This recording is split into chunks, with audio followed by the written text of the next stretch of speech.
শেষ ক্লাসের দিন।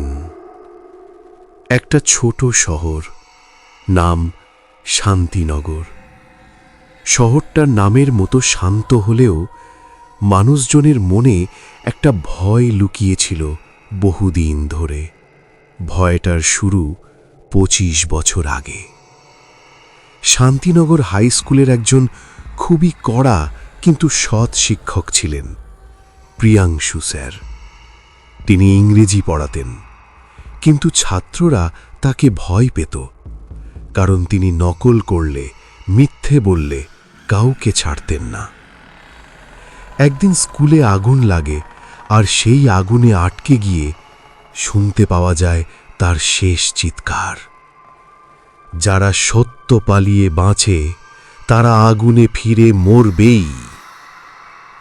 সেই আগুনের পর থেকে নাকি প্রতি বছর একই দিনে স্কুলে পোড়া গন্ধ পাওয়া যায়, কিন্তু সেসব আজ আর কেউ মনে রাখে না। তবে এই গল্পটা শুরু হচ্ছে আজকের দিনে। এবছর নতুন জেনারেশন, নতুন কিছু ছাত্রছাত্রী আর নতুন টিচার্স। তার মধ্যে একজন রাহুল, ক্লাস 10-এর ছাত্র। তার বন্ধু মেহুল, আরিয়া আর বিক্রম সবাই মিলে খুব মজা করে। কিন্তু আজ স্কুলে ঢুকেই ওরা চারজন কিছু অদ্ভুত টের পেল। পুরো করিডর জুড়ে হালকা পোড়া মোমের গন্ধ, আর ব্ল্যাকবোর্ডে লেখা সাইলেন্স। শিক্ষকরা বললেন আজ হয়তো কেউ মজা করেছে, কিন্তু বন্ধুরা বুঝতে পারল এই লেখা স্কুলের কোনো চক দিয়ে লেখা না, পুরোটাই যেন কালচে ছাই দিয়ে লেখা। আর ঠিক তখনই ঘণ্টা বাজার আগেই স্টাফ রুমের দরজা নিজে থেকেই ঠাস করে বন্ধ হয়ে গেল। সবাই চমকে উঠল। দিনটা যেন অস্বাভাবিকভাবে ভারী লাগছিল। সেই রাতে রাহুলের ফোনে একটা ভয়েস নোট আসে, অজানা নাম্বার থেকে। শুনি শুনি ভাঙা স্বর, টুমরো, লাস্ট ক্লাস। তারপর হঠাৎ আগুনের শব্দ, আর শেষের দিকে রোল নাম্বার 13। রাহুলের রোল নাম্বার 13। তার গা কাঁটা দিয়ে ওঠে। এটাই ছিল দুঃস্বপ্নের শুরু। পরের দিন স্কুলে গিয়ে রাহুল দেখে পুরো মাঠে ছাত্রছাত্রী জড়ো, কেউ কথা বলছে না, কারণ স্কুলের দেয়ালে বড় বড় করে ছাই দিয়ে লেখা 13 নম্বর, দাঁড়াও। সবার চোখ একসাথে রাহুলের দিকে যায়। হেড স্যার এটা দেখে খুব রেগে গেলেন, বললেন নিশ্চয়ই কারোর ছেলে মানুষই, তদন্ত হবে। কিন্তু তখনই হাওয়ার শব্দ কানে আসে। মনে হয় কেউ খুব কাছে দাঁড়িয়ে ফিসফিস করছে, লেট, ইউ আর লেট। সেদিকে তাকাতেই কেউ নেই, কিন্তু পাশে দাঁড়ানো মেহুল হুট করে বলে, রাহুল, তোর গায়ে পোড়া গন্ধ আসছে কেন? রাহুল অবাক, সে তো কোনো আগুনের কাছে যায়নি। সেই দিন স্কুল শেষে ওরা চারজন ঠিক করে পুরনো স্কুল বিল্ডিংয়ে যাবে, কারণ 25 বছর আগে যে আগুন লেগেছিল ওটা ছিল পুরনো বিল্ডিং। ওরা টর্চ নিয়ে ঢুকতেই চারদিকে পুড়ে যাওয়া দেয়াল, গলে যাওয়া বেঞ্চ, আর ব্ল্যাকবোর্ডে বিশাল একটা পোড়া হাতের ছাপ। এমন সময় আরিয়ার চোখে পড়ে একটা পুরনো রেজিস্টার। খুলে দেখে শেষ পাতায় লেখা ক্লাস কমপ্লিটেড, পি স্যার, আর নিচে নামের লিস্ট। সবগুলো নাম কাটা, শুধু ফাঁকা ছিল 13 নম্বর জায়গাটা। ওরা একে অপরের দিকে তাকিয়ে থাকে। রাহুলের বুক কেঁপে ওঠে। হঠাৎ টর্চ নিজে থেকেই নিভে যায়। মুহূর্তেই অন্ধকার। অন্ধকারের মধ্যে শোনা যায় জ্বলন্ত কাঠের চটচট শব্দ, আর তারপর কারোর ধীরে ধীরে হাঁটার শব্দ, মেঝেতে ছাই মারানোর আওয়াজ, আর গভীর পোড়া গলার স্বর, ক্লাস বিগিনস। শেষ বেঞ্চে বসা মানুষটা ছায়ার মধ্যে দেখা যায়। লম্বা, শুকনা, পোড়া কাপড় পরা এক মানুষ। তার মুখ নেই, শুধু কালো দগ্ধ চামড়া। তবুও বোঝা যায় সে হাসছে, আর ব্ল্যাকবোর্ডে নিজে থেকেই লেখা হচ্ছে প্রেজেন্ট। তারপর ডাক শুরু হয়, রোল 1, রোল 2। কিন্তু তার গলার স্বর আসছে তাদের মাথার ভেতর। এ যেন কোনো মানুষ না, বরং আগুনের ভিতরের একটা আত্মা। এক সময় সে বলে, রোল 13। পুরো রুম কেঁপে ওঠে। রাহুল উত্তর দিতে পারে না।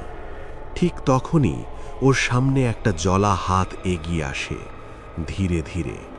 গায়ে পোড়া চামড়ার টুকরো ঝরে পড়ছে, আর বলে, যে উত্তর দেয় না সে ক্লাসে থাকে না। ওরা চিৎকার করে দৌড়াতে থাকে, কিন্তু দরজায় গিয়ে দেখে দরজা নেই, শুধু দেয়াল, যেন রুমটাই বেঁকে গিয়ে ওদের আটকে ফেলেছে। বাহির থেকে কেউ কিছু শুনতেই পাচ্ছে না। এদিকে পোড়া শিক্ষক এগিয়ে আসছে ধীর পায়ে, চারদিকে ছাই উঠছে, আর হঠাৎ বিক্রম পড়ে যায়। তখন সেই পোড়া হাত তার গলা চেপে ধরে। পোড়া গায়ে আগুনের দাগ ছড়িয়ে পড়ে। বিক্রম হাঁপাচ্ছে, আর গন্ধ পোড়া মাংসের। ঠিক তখনই রাহুল চিৎকার করে বলে, স্যার, আমি আছি। সব কিছু হঠাৎ থেমে যায়। পোড়া শিক্ষক ধীরে মাথা তোলে। গুড, নাও সিট। রুম স্বাভাবিক হয়ে যায়। দরজা দেখা যায়, সব কিছু আগের মতো, কিন্তু বিক্রমের গলায় আগুনে পোড়া দাগ রয়ে যায়। এটা কোনো দুঃস্বপ্ন না, এটা ক্লাসরুমের ভেতরে বন্দি এক অভিশাপ। ওরা বাড়ি ফিরে গবেষণা করতে থাকে।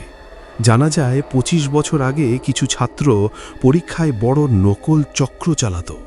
প্রিয়াংশু স্যার এটা ধরে ফেলেন আর রিপোর্ট করেন। ফল, ওই ছাত্ররা স্কুলের পুরনো বিল্ডিংয়ে স্যারকে আটকে রেখে আগুন লাগিয়ে দেয়। কিন্তু এই ঘটনা চাপা পড়ে যায়, কারণ ওই ছাত্রদের পরিবার ছিল প্রভাবশালী। মারা যাওয়ার আগে স্যার নাকি বলেন, আমার শেষ ক্লাস অসম্পূর্ণ রইল। জীবনে যারা সৎ ছিল না তাদের পরের প্রজন্ম এ ক্লাসে বসবে।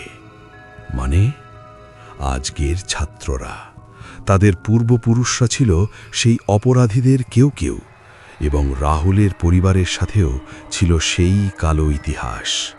রাহুল থমকে যায়। তাহলে তার রোল 13 কাকতল না, এটা বেছে নেওয়া। পরের দিন থেকে রাহুল যেখানে যায়, পাশ দিয়ে হালকা ছাই ভেসে যায়। আয়নায় তাকালেই এক মুহূর্তের জন্য দেখে তার পেছনে দাঁড়িয়ে আছে পোড়া শিক্ষক। কেউ আর বিক্রমের সাথে কথা বলে না, কারণ তার গায়ে সবসময় ধোঁয়ার গন্ধ। রাতে হঠাৎ রাহুলের দরজা খুলে যায়। এবার শিক্ষক শান্ত গলায় বলে, last class tomorrow, don't be late. এবং সত্যি শেষ দিন এলো। পুরো স্কুল ফাঁকা, সবাই ছুটি পেয়েছে, শুধু রাহুল। আর ব্ল্যাকবোর্ডে লেখা, ফিনিশ দ্য লেসন। স্যার জিজ্ঞেস করেন, সত্যি বলতে পারবে? রাহুল চোখে জল নিয়ে সব বলে, তার পূর্বপুরুষদের অপরাধ, দায় স্বীকার, ভুলের জন্য ক্ষমা চাওয়া। কিছুক্ষণ নীরবতা। আগুনের শব্দ কমে আসে। স্যারের পোড়া মুখ ধীরে ধীরে শান্ত হয়। তিনি বলেন, ক্লাস কমপ্লিটেড। আর ধীরে ধীরে তিনি ছাই হয়ে মিলিয়ে যান। ঠিক তখনই পুরনো বিল্ডিংটা ভেঙে পড়ে। মনে হয় যেন অভিশাপটা মাটির নিচে চাপা পড়ে গেল। কিন্তু সত্যি কি শেষ? সব কিছু স্বাভাবিক হতে থাকে। স্কুল নতুন করে বানানো হয়। রাহুল শহর ছেড়ে অন্য জায়গায় পড়ে।